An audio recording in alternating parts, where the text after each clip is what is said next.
Good morning. Hope you're doing well. Hope you got a great night's rest last night and you are fully rested and ready to start the day listening to me read God's word to you. We are still in week 51. We are on day 354. We will be reading out of a brand new book today called Zephaniah. Excuse me. Zephaniah, and in this reading for today, Zephaniah declares judgment but promises restoration for the faithful. So it's going to be Zephaniah chapter 1, verses 1 through to chapter 3 to verse 20. And I'm going to go ahead and just jump right in. The word of the Lord that came to Zephaniah, son of Cushai, the son of Gedaliah, the son of Amariah, the son of Hezekiah, during the reign of Josiah, son of Ammon, king of Judah. I will sweep away everything from the face of the earth, the Lord declares. I will sweep away both men and animals. I will sweep away the birds of the air and the fish of the sea. The wicked will have only heaps of rubble. When I cut off man from the face of the earth, declares the Lord, I will stretch out my hand against Judah and against all who live in Jerusalem. I will cut off from this place every remnant of Baal, the names of the pagan and the idolatrous priests, those who bow down on the roofs to worship the starry host, those who bow down and swear by the Lord, and who also swear by Molech, those who turn back from following the Lord and neither seek the Lord nor inquire of him. Be silent before the sovereign Lord, for the day of the Lord is near. The Lord has prepared a sacrifice.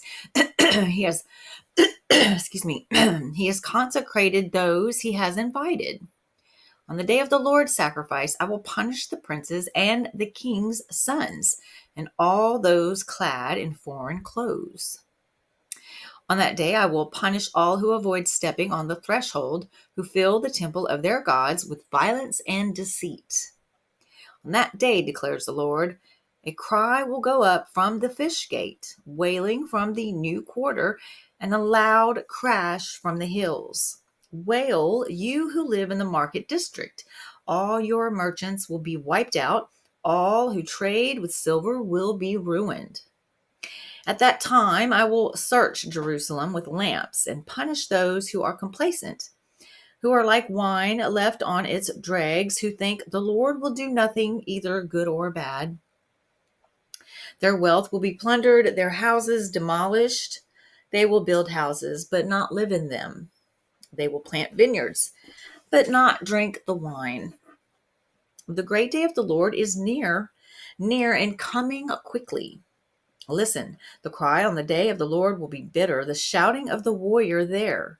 That day will be a day of wrath, a day of distress and anguish, a day of trouble and ruin, a day of darkness and gloom, a day of clouds and blackness, a day of trumpet and battle cry against the fortified cities and against the corner towers. I will bring distress on the people, and they will walk like blind men, because they have sinned against the Lord. Their blood will be poured out like dust, and their entrails like filth. Neither their silver nor their gold will be able to save them on the day of the Lord's wrath. In the fire of his jealousy, the whole world will be consumed. For he will make a sudden end of all who live in the earth. Gather together, O shameful nation, before the appointed time arrives.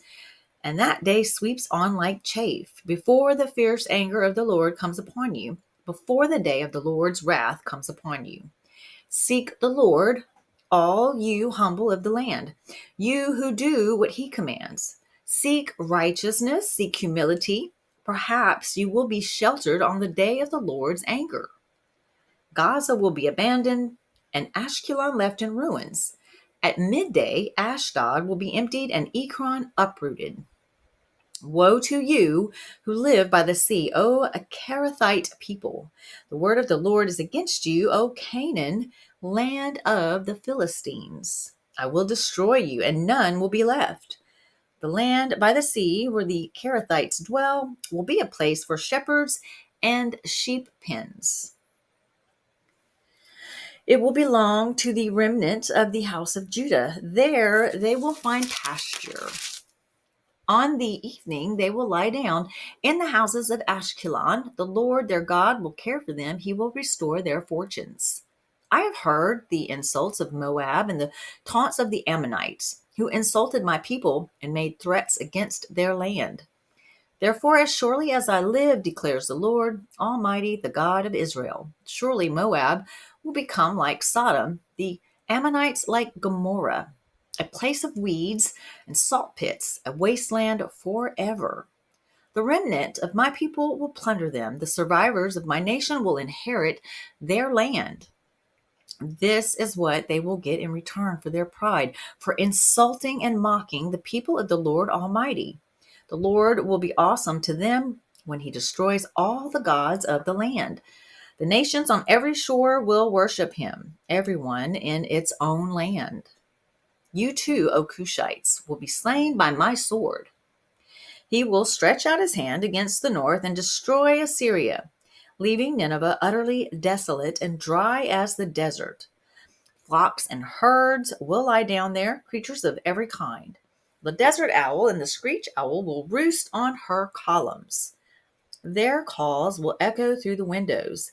Rubble will be in the doorways. The beams of cedar will be exposed. This is the carefree city that lived in safety. She said to herself, I am here, and there is none besides me. What a ruin she has become, a lair for wild beasts. All who pass by her scoff and shake their fists. Woe to the city of oppressors, rebellious and defiled. She obeys no one. She accepts no correction. She does not trust in the Lord. She does not draw near to her God.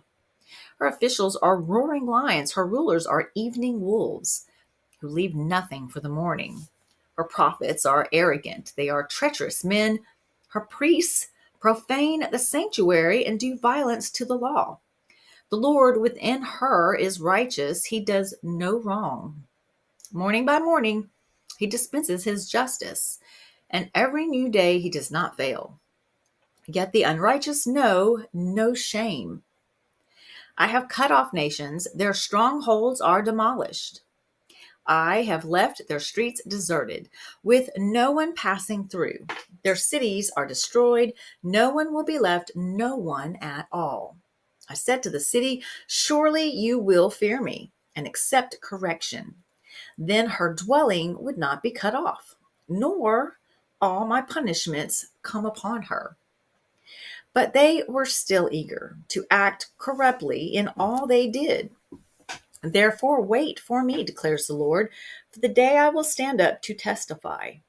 I have decided to assemble the nations, to gather the kingdoms, and to pour out my wrath on them, all my fierce anger. The whole world will be consumed by the fire of my jealous anger. Then I will purify the lips of the peoples, that all of them may call on the name of the Lord and serve him shoulder to shoulder. From beyond the rivers of Cush, my worshippers, my scattered people, will bring me offerings. On that day you will not be put to shame for all the wrongs you have done to me, because I will remove from this city those who rejoice in their pride.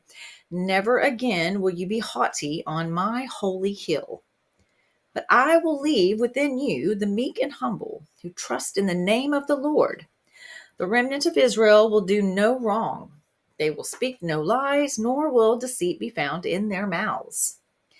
They will eat and lie down, and no one will make them afraid. Sing, O daughter of Zion. Shout aloud, O Israel. Be glad and rejoice with all your heart, O daughter of Jerusalem. The Lord has taken away your punishment. He has turned back your enemy. The Lord, the King of Israel, is with you. Never again will you fear any harm. On that day, they will say to Jerusalem, "Do not fear, O Zion. Do not let your hands hang limp.